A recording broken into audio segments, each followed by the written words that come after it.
Johnson, Yes. welcome back. Good to see you. Good to see you out of the hospital. Yes, I'm glad to be out of the hospital after what transpired February 17th.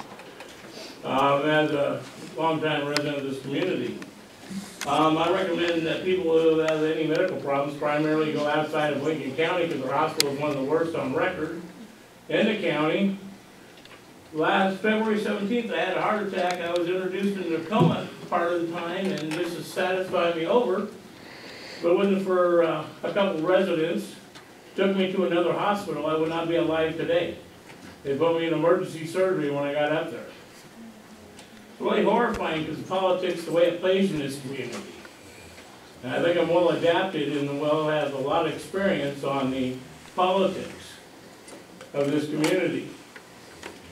I'm not threatening anybody, but there's going to be a lot of filings done, and understand that public employees are not exonerated or exempt from any laws. Anybody that's committed anything that can be considered racketeering, fraud, extortion, and remember, when you sign off on debt, you are personally liable for this city, not the citizens. And if you haven't read the actual laws, federal and state, and the way our system works, I think the children should actually be educated, including in their UCC filings. Most people don't have a concept of that. That was a 1933 Banking Act that gave the House Resolution 192, so that way you can sign off all your debt to the Treasury. If anybody understands the fact of government. The one thing I am going to be saying with our police department, you know, thank God I didn't call 911 after Toledo Police Department was the last ones in my house when documents were stolen. After I called, and everybody knows that, including the fictitious court I went through, and that's going to be filed on too.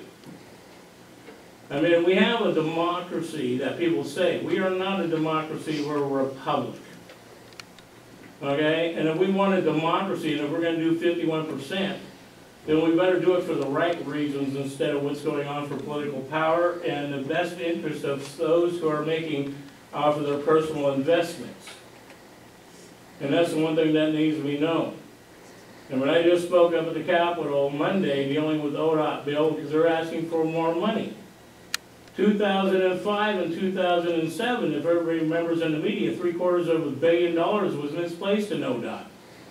Like I said to the chair, where's the money? Not only that, I was up here working with senators and House representatives myself on this, and we asked for an audit. Where is the money?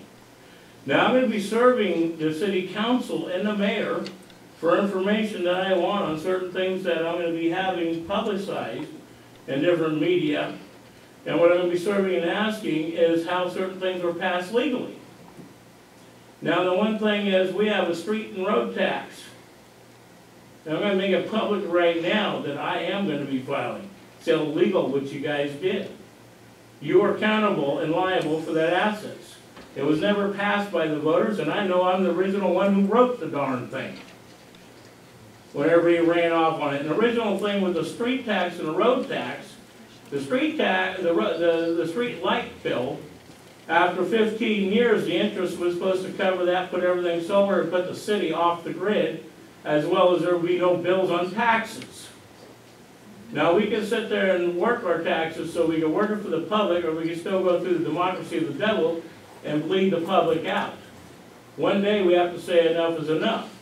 Now, and if Toledo's trying to do a park and rec program like the city of Newport did with their rec center, as everybody knows in this county, I'm the one who pushed and originally had a lot of interest in that, and the writing of all that structure. And now the Newport Rec Center in Lincoln City is written off of the straw man account. There's no influence or money coming in, it's written off the straw man account. And if the city of Toledo is going to try to attempt that, that's racketeering, fraud, and extortion.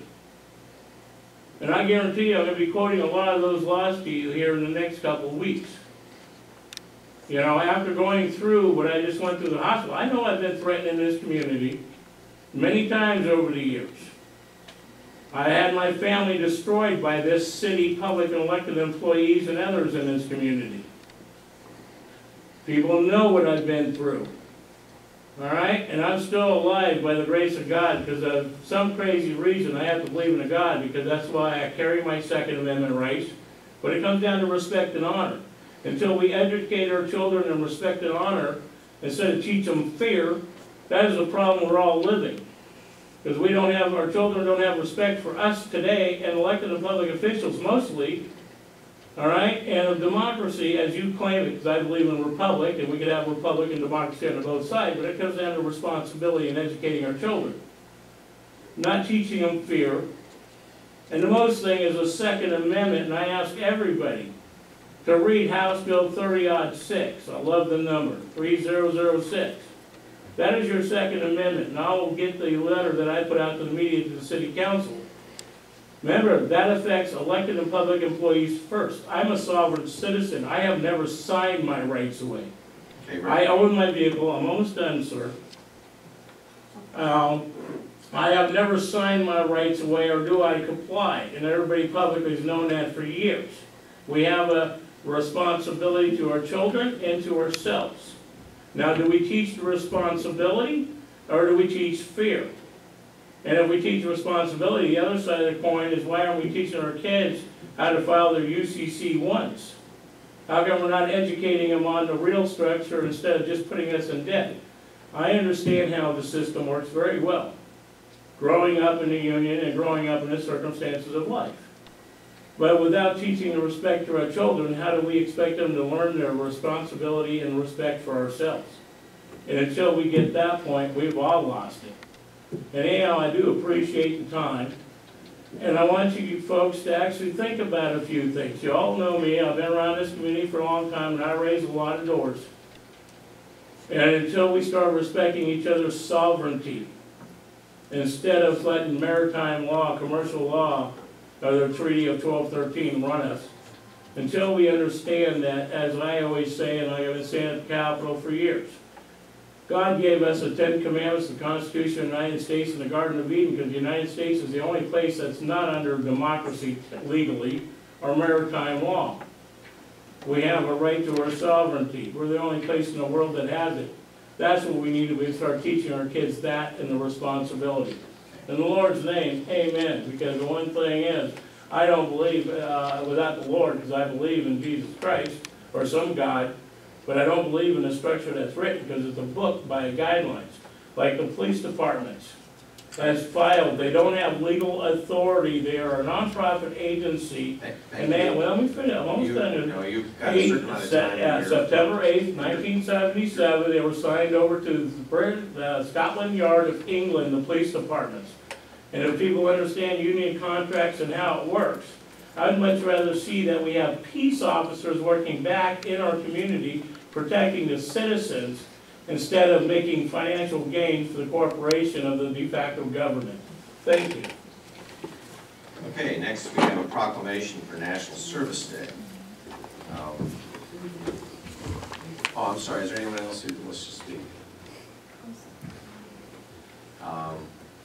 Proclamation, Mayor's Day for Recognition, National Service, City of Toledo.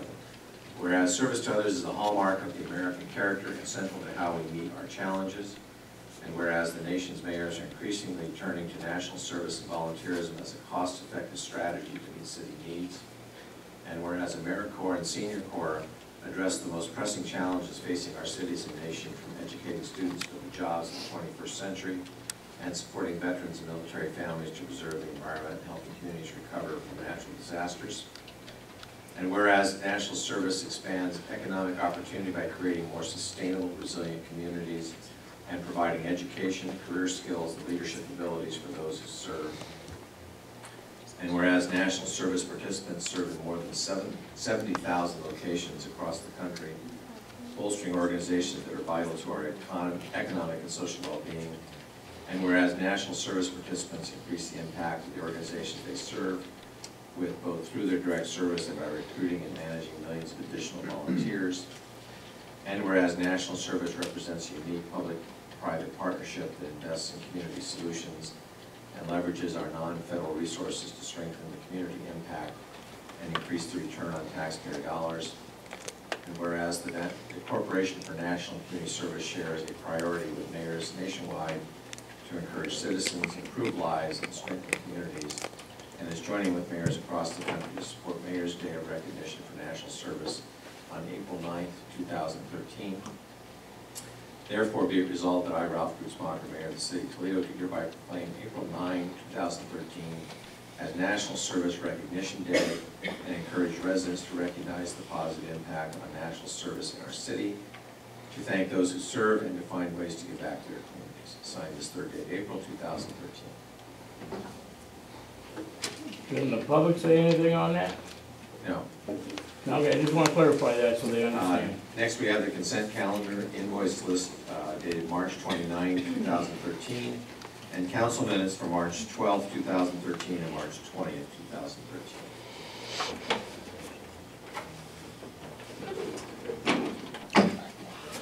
Need a motion? Mr. Mayor, I will move to approve the consent calendar, including the invoice list of March 29th and council minutes from March 12th and March 20th, 2013. Okay, we have a motion by Lyons, second by Strong. Is there any further discussion? All in favor signify by raising your right hand. Motion carries 7-0. Discussion and information items, committee updates. Any committee updates? Yes, sir. I attended the Cascade West Area Commission on Transportation meeting last Thursday. There were a couple items of interest. I've included in your, underneath your packet are a couple of articles that look like this. One of them is an all roads transportation safety system, and ODOT is proposing to change the way that they distribute some of their federal safety funds through the region. To make a long story short, what they would like to do is distribute this money. I'm not sure how it was distributed in the past, but it's going to be distributed more on a fact-based analysis of where the actual data-driven safety problems are within the region, and distribute funds that way. And they will, the group that makes these decisions will be made up of all user groups within the region where the money will be distributed. So that's something that's going to be happening in the future.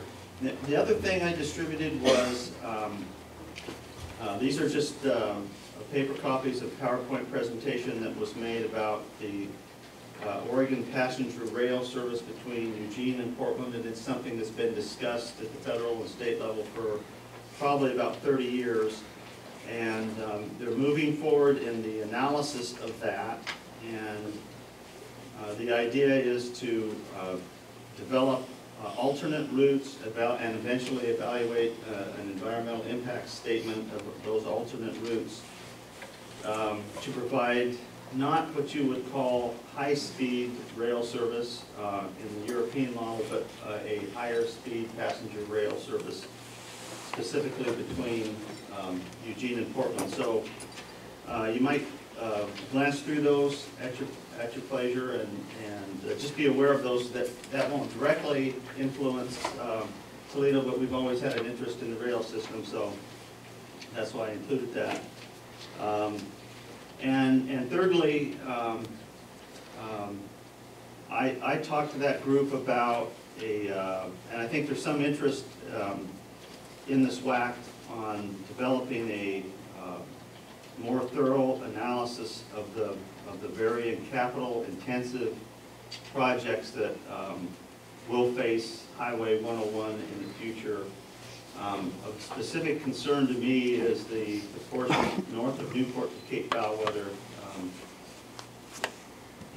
It's just a fundamentally unsustainable location, and so I think they may ask for our backing in the future of trying to develop a more comprehensive plan on how to study and finance those really large capital-intensive projects where there is no funding mechanism right now to deal with some of those issues.